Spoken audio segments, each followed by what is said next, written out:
निपाणी येथील शासकीय विश्रामधामात आयोजित बैठकीत बोलताना बुडा अध्यक्ष लक्ष्मण चिंगळे, शेजारी निपाणी ब्लॉक काँग्रेस अध्यक्ष राजेश कदम, टाउन प्लॅनिंग अध्यक्ष निकू पाटील, सुजय पाटील, चंद्रकांत जासूद व इतर.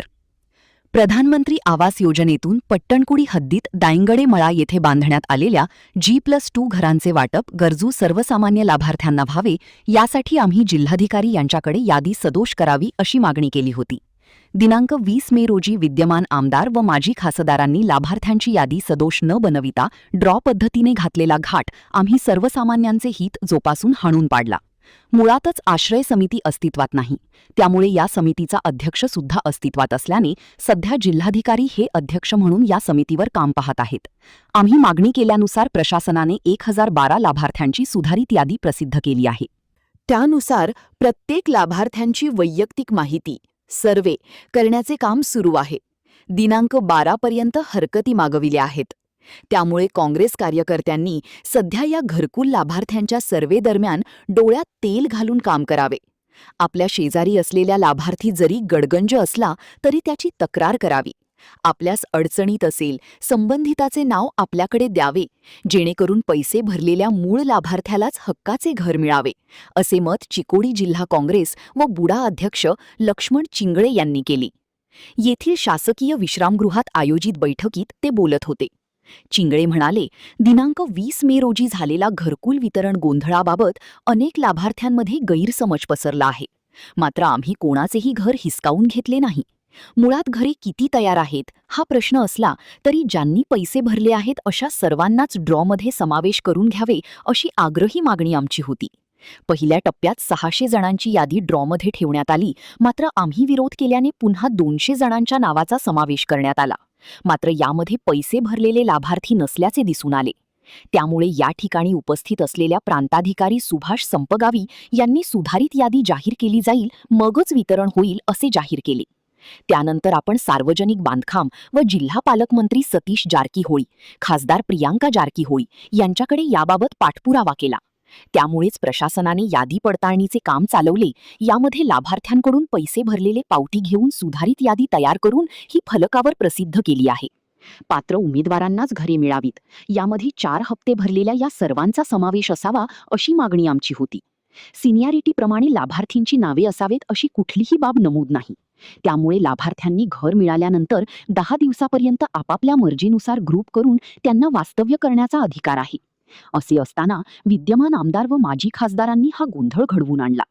1 जूनपूर्वी पैसे भरलेल्या सर्वांचीच बँक पावती मागून प्रशासनाने सध्या यादी प्रसिद्ध करून सर्वे चालविला आहे. या सर्वेच्या माध्यमातून लाभार्थ्यांची योग्य ती चौकशी होणार आहे.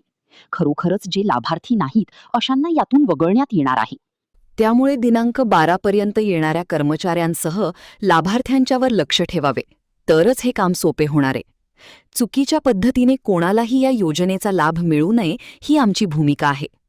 सध्या प्रशासनाने प्रसिद्ध केलेल्या यादीनुसार घरकुल वाटपात पारदर्शकता असावी अशी आमची आग्रही भूमिका आहे. त्यामुळे विनाविलंब तपास पथके कार्यरत करून अंतिम यादी तयार केली आहे. त्यामुळे निश्चितच या घरकुलाचा लाभ मिळणार असल्याची त्यांनी यावेळी सांगितले. यावेळी निपाणी ब्लॉक काँग्रेस अध्यक्ष राजेश कदम, टाउन प्लॅनिंग अध्यक्ष निकू पाटील, सुजय पाटील, चंद्रकांत जासूद, वैभव पाटील, किरण कोकरे, प्रवीण हेगडे, ॲडव्होकेट प्रदीप पाटील, अब्बास फरास, विनोद बल्लारी, फारुक गवंडी, असलम शिकलगार, दीपक ढणाल, संजय सांगावकर, जयश्री लाखे, मंगल घोरपडे, कल्पना पुजारी, रेश्मा चिपळूणकर, स्नेहल माने, सलमा शेख यांच्यासह काँग्रेस कार्यकर्ते, पदाधिकारी उपस्थित होते. महान कार्य न्यूजसाठी गौतम जाधव, निपाणी. मार्च 2026ला जिल्हाधिकाऱ्यांना निवेदन दिलं होतं.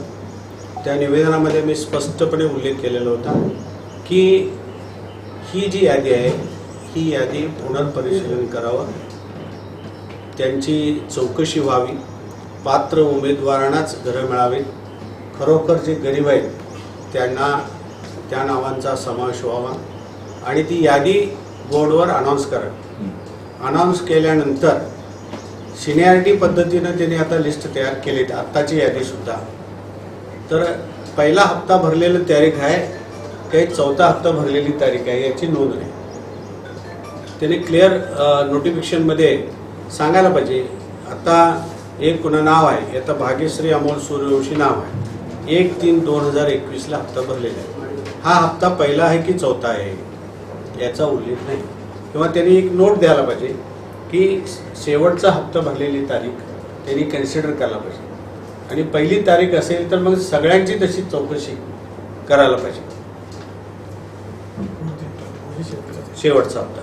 मग त्या पद्धतीनं आम्ही त्यांना सांगितलेलं होतं, त्या पद्धतीनं तर त्यांनी कॅनरा बँकेकडून पैसे भरलेले चलन जे आहे त्या पद्धतीने चलन सिनियरिटीप्रमाणे आता ती नावं लावलेले आहेत. मी रँडम सर्वे केला परत माझ्या हाती लिस्ट आल्यानंतर मी 1-2 माणसांना बोलून घेतलं, मागच्या वेळेला तुमचा नंबर किती होता, तर 326 होता. आता किती आहे, तर आता 123 आहे.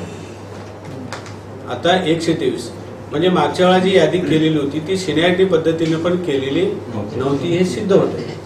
कारण ज्यांचा नंबर 400, 300, 500 असं होता ती नावं 200च्या आत आली, म्हणजे त्यांचा डावलण्याचा प्रयत्न होता आणि नको ती नावं त्याने आत घालून 600 जणांची यादी तयार केली होती. आमचा कुणाच्या तोंडचा घास काढून घ्यायचा आमचा प्रयत्न नाही, उद्याही असणार नाही, पुढेही असणार नाही. आम्ही गरिबांच्या बाजूनं, ज्यांना घरं मिळावीत त्यांच्या बाजूनं आमचं सर्व काँग्रेस कार्यकर्ते आणि नेते मंडळी आम्ही त्या ठिकाणी आहोत. तर या ठिकाणी आज 1012 लोकांची नावं त्यांनी जाहीर केली. 1012 1/6/2026 पर्यंत जे पूर्ण भरले त्यांची नावं डिक्लेअर केले आणि AC साहेबांनी निर्देशन दिले की याचा सर्वे व्हावा. 1012 या सर्व लोकांची सर्वे करण्याचा आदेश दिलेला आहे. म्हणजे त्यांनी घरात जाऊन भेट द्यायची, ते कुठं राहतात, भाड्याच्या घरात राहतात का, किंवा ते नवरा बंगल्यामध्ये राहून बायको भाड्याच्या घरात राहते का, किंवा स्वतःचं घर भाड्यानं देऊन ते दुसऱ्या भाड्याच्या घरामध्ये राहतात का. आणि अशा पद्धतीनं